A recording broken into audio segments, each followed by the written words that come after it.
Welcome to our channel 100% knowledge with success. Video देखने से पहले चैनल को सब्सक्राइब कीजिए और बेल आइकॉन दबाइए। नमस्कार बच्चों, स्वागत है आपका एक बार फिर से मेरी केमिस्ट्री क्लासेज में। पिछली क्लास में हम बात कर रहे थे मेटल लिगेंड बॉन्डिंग की, जिसमें हमने क्रिस्टल फील्ड स्प्लिटिंग एनर्जी के बारे में पढ़ा था। हमने अष्टफलकीय संकुल और चतुष्फलकीय संकुलों के लिए CFSE पढ़ी थी, क्रिस्टल फील्ड स्प्लिटिंग एनर्जी पढ़ी थी। ठीक है, देखो एक बात और बताना चाहता हूँ मैं, जब ये यूनिट ख़त्म हो जाएगी तो मैं इस यूनिट के जो मोस्ट क्वेश्चन हैं और कैसे कैसे क्वेश्चंस बन सकते हैं उनके बारे में बात करूँगा। लेकिन शायद हो सकता है वो वीडियो आप तक ना पहुंच पाए, क्योंकि वो वीडियो ऐसी होगी जो मैं संडे को अपलोड करूंगा, तो शायद उसकी लिंक मैं कहीं पर भी नहीं दे पाऊँ। उसकी लिंक किसी भी ग्रुप में नहीं जाएगी, सिर्फ मैं यूट्यूब पे अपलोड करूंगा। ठीक है, तो आप यूट्यूब पे देख लेना संडे को, अब जो संडे आ रहा है उसको। ठीक है, क्योंकि ग्रुप में नहीं आ पाएगी। लेकिन आपको अगर वो वीडियो देखनी है तो आपको सिर्फ एक सिंपल सा काम करना है कि जो मेरा चैनल है उसको सब्सक्राइब कर देना। जिन्होंने किया हुआ है उनको तो कोई दिक्कत नहीं है, जब वीडियो आएगी तो उनको पता लग जाएगा। लेकिन जिन्होंने नहीं किया हुआ वो मेरे चैनल को सब्सक्राइब कर देना और जो बगल में बेल आइकन है उसे दबा देना। तो जब भी मेरे मोस्ट क्वेश्चंस की वीडियो आएगी तो आपके पास सबसे पहले नोटिफिकेशन आ जाएगी, आपको पता लग जाएगा कि वीडियो आएगी। और अगर आपने चैनल को सब्सक्राइब नहीं किया तो आपको पता नहीं लग पाएगा, उसमें मेरी कोई गलती नहीं है। ठीक है, तो आज की क्लास स्टार्ट करते हैं। आज का जो हमारा टॉपिक है वो है क्रिस्टल क्षेत्र स्थायीकरण ऊर्जा को प्रभावित करने वाले कारक। ठीक है, फैक्टर्स अफेक्टिंग दी CFSE। ठीक है, आज हमको ये कारक पढ़ना है। एक बात और, हाँ देखो कई बार ऐसा होता है क्लास में कि छोटी छोटी गलतियाँ रह जाती है। देखो सारे काम यहाँ पे मैं ही करता हूँ, कैमरामैन भी मैं ही हूँ, माइक टेस्टिंग भी मुझे ही करना पड़ता है, माइक को सेट भी मुझे करना पड़ता है, ये बोर्ड है जो स्क्रीन है मुझे ही सेट करना पड़ता है, तो थोड़ी बहुत गलती हो जाती है। ठीक है, तो उसके लिए मैं आपसे सॉरी बोलना चाहता हूँ। हाँ, पिछली क्लास में एक गलती और हो गई थी, उसको मैं आपको बताना चाहूँगा। ऐसी कोई बड़ी गलती नहीं है। देखो जब भी हम अष्टफलकीय संकुलों के लिए पढ़ेंगे तो हम क्या लगाते हैं, डेल्टा O लगाते हैं, डेल्टा O लगाते हैं। और जब भी हम चतुष्फलकीय संकुलों के लिए पढ़ेंगे तो हम डेल्टा T लगाएंगे, T से टेट्राहेड्रल। ठीक है, तो पिछली बार जब भी पिछली क्लास में मैंने जब चतुष्फलकीय के बारे में किया था वहाँ कोई भी प्रॉब्लम नहीं है। बस जहाँ पे मैंने डेल्टा O लिखा है, डेल्टा O लिखा है, उसको डेल्टा T कर लेना है आपको। ठीक है, मुझे पता है मुझसे गलती हो गई तो मैं आपसे सॉरी बोलता हूँ, लेकिन डेल्टा O है उसको डेल्टा T कर लेना। ठीक है, कोई भी टीचर नहीं होगा जो अपनी गलती दूसरी क्लास में बताए, लेकिन मैं बता रहा हूँ। ठीक है, और आगे भी कोई गलती पता लगेगी तो मैं आपकी सही करवा दूँगा। ठीक है, तो इसके लिए मैं क्षमा चाहता हूँ और आगे से कोशिश करूँगा कोई गलती नहीं होगी। तो डेल्टा O की जगह डेल्टा T कर लेना, डेल्टा T यानी टेट्राहेड्रल चतुष्फलकीय। ठीक है, तो आज की क्लास में हम बात करेंगे प्रभावित करने वाले कारक। ठीक है, तो पहला जो हमारे पास कारक आ रहा है आज का वो है संकुल की ज्यामिति। संकुल की ज्यामिति, हमने कौन कौन सी ज्यामिति के संकुल पढ़े थे, अष्टफलकीय पढ़े थे और चतुष्फलकीय पढ़े थे। अष्टफलकीय संकुल पढ़े थे, चतुष्फलकीय संकुल पढ़े थे। अब आप कहेंगे कि सर जो संकुल की ज्यामिति है वो कैसे CFSE का निर्धारण करती है, या CFSE कैसे संकुल की ज्यामिति पे डिपेंड करती है। ठीक है, तो देखो बच्चों, जब हमारे पास अष्टफलकीय संकुल बनता है, ऑक्टाहेड्रल संकुल बनता है, ऑक्टाहेड्रल कॉम्प्लेक्स बनता है, तो आपने देखा होगा कि नीचे हमारे पास क्या है, 3 ऑर्बिटल होते हैं और ऊपर 2 ऑर्बिटल होते हैं। ठीक है, और चतुष्फलकीय संकुल में क्या होता है, नीचे 2 ऑर्बिटल होते हैं, ऊपर 3 ऑर्बिटल होते हैं। तो यही चीज हमको CFSE बताती है। ठीक है, जब ज्यादा से ज्यादा इलेक्ट्रॉन नीचे वाले ऑर्बिटल में आ सकते हैं तो उस स्थिति में CFSE का मान ज्यादा होगा। ठीक है, जब ज्यादा ऑर्बिटल नीचे आ रहे हैं तो वहां पे क्या होगा, CFSE का मान ज्यादा होगा, क्योंकि ज्यादा से ज्यादा इलेक्ट्रॉन किस में आ सकते हैं, नीचे वाले ऑर्बिटल में आ सकते हैं। ऊपर नहीं जाना पड़ेगा। तो CFSE का मान क्या होगा, ज़्यादा होगा। जब अष्टफलकीय संकुल की बात करते हैं तो नीचे 6 इलेक्ट्रॉन तक आ सकते हैं, ठीक है। और चतुष्फलकीय की बात करते हैं तो वहाँ पे केवल 4 इलेक्ट्रॉन आ सकते हैं, केवल 4। इसलिए हमारे पास अष्टफलकीय संकुल के लिए crystal field stabilisation energy CFSE का मान ज़्यादा होता है, ठीक है। तो संकुल की ज्यामिति भी CFSE को प्रभावित करती है, ठीक है, पहला कारक। दूसरा, केंद्रीय धातु का इलेक्ट्रॉनिक विन्यास, ठीक है। देखो केंद्रीय धातु का इलेक्ट्रॉनिक विन्यास यानी कि डी कक्षकों की बात कर रहे हैं हम, ठीक है। डी कक्षकों में जितने ज्यादा इलेक्ट्रॉन होंगे ना, CFSE का मान उतना ही कम होगा, CFSE का मान उतना ही कम होगा, ठीक है। आप कहेंगे वो कैसे? देखो इलेक्ट्रॉन आप भर रहे हो, ठीक है, आप ऑर्बिटल्स में इलेक्ट्रॉन भर रहे हो, नीचे से भरना स्टार्ट हो रहे हैं, 1 2 3 4 5 6 नीचे से भरना स्टार्ट हो रहे हैं, ठीक है। लेकिन एक बात ध्यान रखना, जब भी इलेक्ट्रॉन नीचे से ऊपर चला गया, ठीक है, इलेक्ट्रॉन नीचे से ऊपर चला गया, तब हमारे पास जो ऊर्जा का मान है वो कम रह जाएगा, ऊर्जा का मान कम रह जाएगा, ठीक है। इतनी सी बात याद रखना। और अगर हमारे पास इलेक्ट्रॉन नीचे से ऊपर नहीं जा पाता है तो वहां पे CFSE का मान ज्यादा होता है। आप कहोगे ऐसा क्यों होता है सर, ठीक है। तो देखो आपको पता है इलेक्ट्रॉन को एक नीचे से ऊपर वाले ऊर्जा स्तर में भेजने के लिए एनर्जी चाहिए होती है, ठीक है, बहुत ज़्यादा एनर्जी चाहिए होती है, ठीक है। अगर वो एनर्जी मिल जाती है तो ही तो वो ऊपर जा पाएंगे, नहीं तो नहीं जा पाएंगे, ठीक है। तो जब भी हमारे पास केवल नीचे वाले ऑर्बिटल्स में इलेक्ट्रॉन है, आप तो इतनी सी बात याद रख लेना कि जब भी नीचे वाले ऑर्बिटल्स में इलेक्ट्रॉन है, ऊपर वाले में नहीं है, तो CFSE का मान ज़्यादा होगा, CFSE का मान ज़्यादा होगा। और जब ऊपर वाले ऑर्बिटल्स में भी इलेक्ट्रॉन आ जाते हैं, हायर एनर्जी वाले में भी, तो CFSE का मान क्या हो जाएगा, कम हो जाएगा, ठीक है।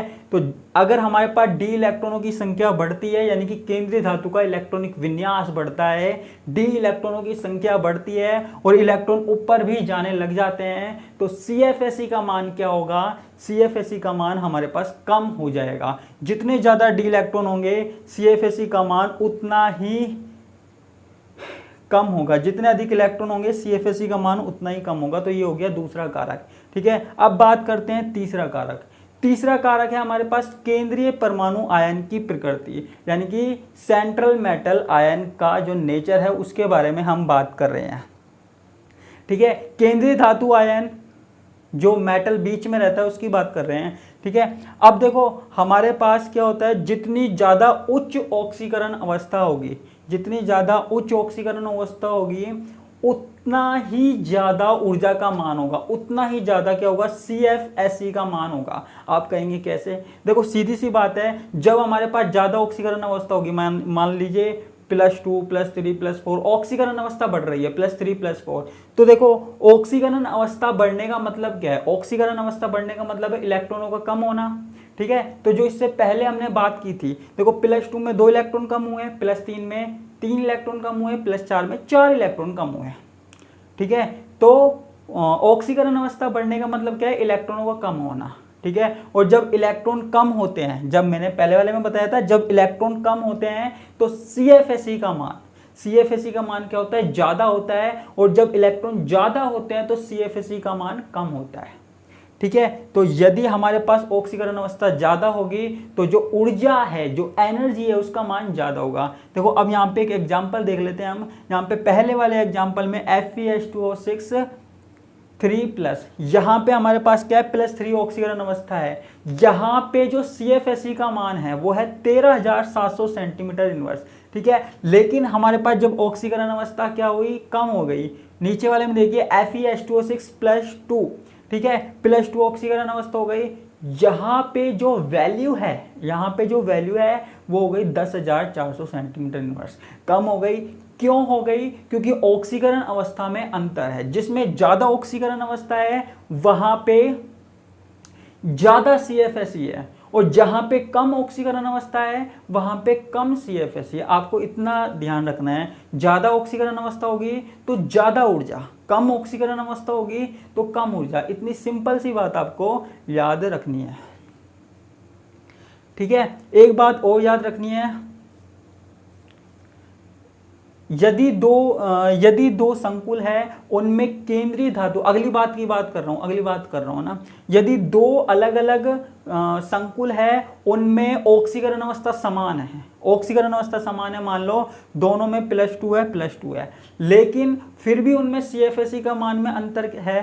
क्यों? तो CFSE का मान क्या है, देखो मैंने आपको बताया था, वही बात आ रही है, सेम वही बात आ रही है घूम फिर के, इसलिए मैं जल्दी बता रहा हूं।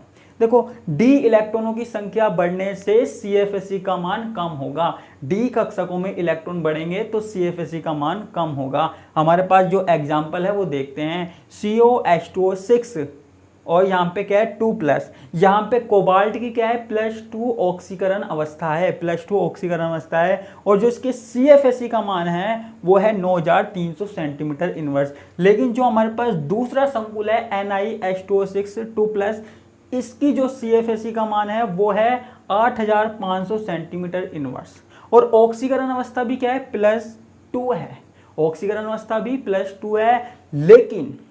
लेकिन यहाँ पर सारी चीज समान है, ठीक है, लेकिन यहाँ पे CFSE का मान अलग क्यों है? CFSE का मान इसलिए अलग है क्योंकि बच्चों जो CO है, कोबाल्ट में हमारे पास जो d इलेक्ट्रॉन है वो होते हैं 7।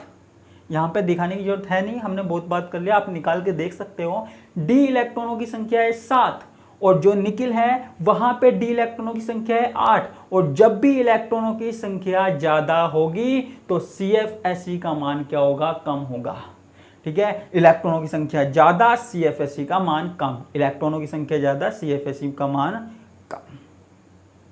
ठीक है, तो ये हमारे पास तीसरा कारक भी हो गया। अब चौथा कारक हमारे पास क्या है? चार्ज ऑन मेटल आयन, केंद्रीय धातु आयन पर आवेश। अब आप कहेंगे ये कैसे प्रभावित करता है, ये कैसे अफेक्ट करता है? ठीक है, देखो केंद्रीय धातु आयन पर जो आवेश है वो भी CFSE के मान को प्रभावित कर सकता है। कैसे? देखो धातु आयन पर आवेश की अगर वृद्धि की जाए, धातु आयन पर आवेश की वृद्धि की जाए तो आवेश की वृद्धि के साथ CFSE के मान में भी वृद्धि होती है। आवेश की अगर वृद्धि की जाए तो CFSE के मान भी वृद्धि होती है। जितना ज़्यादा आवेश होगा उतना ही CFSE। बात वही आ गई, चार्ज वाली बात आ गई, +2 +3 +4। जितना ज़्यादा चार्ज, देखो सारे के सारे कारक एक जैसे हैं लेकिन हमको इनको अलग अलग पढ़ना पड़ता है, ज़्यादा अंतर है नहीं। ठीक है, तो चार्ज वही वाली बात आ गई जो ऑक्सीकरण अवस्था से रिलेटेड थी। तो ज़्यादा ऑक्सीकरण अवस्था या ज़्यादा चार्ज तो हमारे पास क्या होगा? केंद्रीय धातु परमाणु का CFSE का मान ज़्यादा होगा। जब ज़्यादा आवेश होगा तो ज़्यादा मान होगा CFSE का, लेकिन इलेक्ट्रॉन ज़्यादा होते हैं तब CFSE का मान कम होता है। ठीक है, ये बात ध्यान रखना। ठीक है, अब अगली बात आती है, अगला कारक आता है पांचवा, वो है धातु आयन का आकार।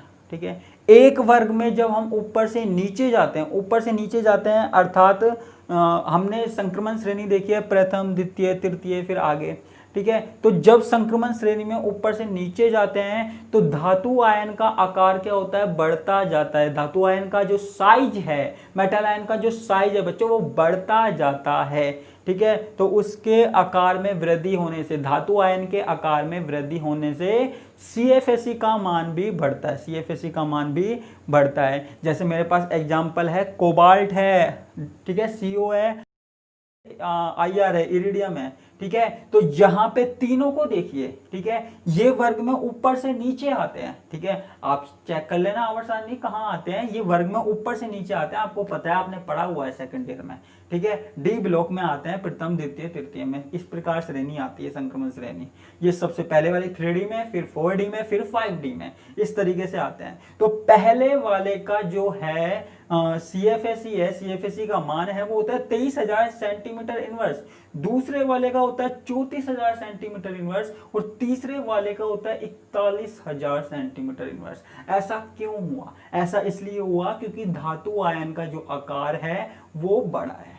ठीक है, और जब भी धातु आयन का आकार बड़ा होगा तो CFSE के मान में वृद्धि होगी, ये क्लियर है। ठीक है, तो ये हमारे पास बात हुई धातु आयन के आकार की, और लास्ट में हमारे पास जो टॉपिक है वो है लिगैंड। ठीक है, तो अब देखो लिगैंड की बात हम आगे करेंगे, ठीक है। लेकिन बस छोटी सी बात इसमें बताना चाहता हूँ, लिगैंड दो प्रकार के होते हैं, एक तो प्रबल लिगैंड और एक दुर्बल लिगैंड। प्रबल लिगैंड और दुर्बल लिगैंड, आगे इनकी बात चलती रहेगी, आप टेंशन मत लीजिएगा, ठीक है। यहाँ पे मैं थोड़ा सा ही पढ़ाऊंगा, कारक के हिसाब से पढ़ाऊंगा, अलग से भी टॉपिक है इसका, ठीक है। 2 यूनिट में है तो दोनों में आराम से पढ़ाऊंगा, टेंशन मत लीजिएगा, ठीक है। तो धातु आयन, वो जो लिगैंड होते हैं वो दो प्रकार के होते हैं, प्रबल लिगैंड होते हैं और दुर्बल लिगैंड। मेरी बातों को सुनना, बस यहाँ मत देखो, मेरी बातों को सुनो। दो प्रकार के लिगैंड होते हैं, प्रबल लिगैंड और दुर्बल लिगैंड। जब प्रबल लिगैंड होंगे, जब लिगैंड प्रबल होगा तो CFSE का मान क्या होगा, ज्यादा। आपको तो इतना याद रखना है, जब लिगैंड प्रबल होगा CFSE का मान ज्यादा होगा, और जब लिगैंड दुर्बल होगा CFSE का मान कम होगा, ठीक है। क्योंकि जब लिगैंड प्रबल होगा, प्रबल, ठीक है, स्ट्रॉन्ग होगा, तो वो दोनों कक्षकों के विपाटन को क्या करेगा, ज्यादा करेगा। कक्षकों का विपाटन क्या करेगा, ज्यादा करेगा, ठीक है। क्योंकि उसमें इतनी एनर्जी है, इतनी क्षमता है कि दोनों का विपाटन ज्यादा कर दे, इतना कर दे। लेकिन जब लिगैंड दुर्बल है, लिगैंड जब खुद दुर्बल है तो दूसरे को क्या तोड़ेगा, दूसरे को क्या विपाटित करेगा जब खुद दुर्बल है, ठीक है। मुझे ये बताइए, ठीक है। तो जब लिगैंड दुर्बल होगा तो जो विपाटन है वो कम होता है। विपाटन क्या होता है, कम होता है। और CFSE का मान, जो एनर्जी की बात हम कर रहे हैं, उसका मान हमारे पास क्या होता है, कम होता है, ठीक है। CFSE का मान कम होता है। तो ये कारक हमारे पास इतने ही है, वैसे तो और भी कारक हो सकते हैं, लेकिन जो आपके सिलेबस में है और जो हमको पढ़ना है वो इतने ही कारक होते हैं, ठीक है। तो इसी के साथ मैं आज की बात यहीं समाप्त करता हूं और मैं आपसे विदा लेता हूं। नमस्कार, धन्यवाद, टाटा, बाय बाय।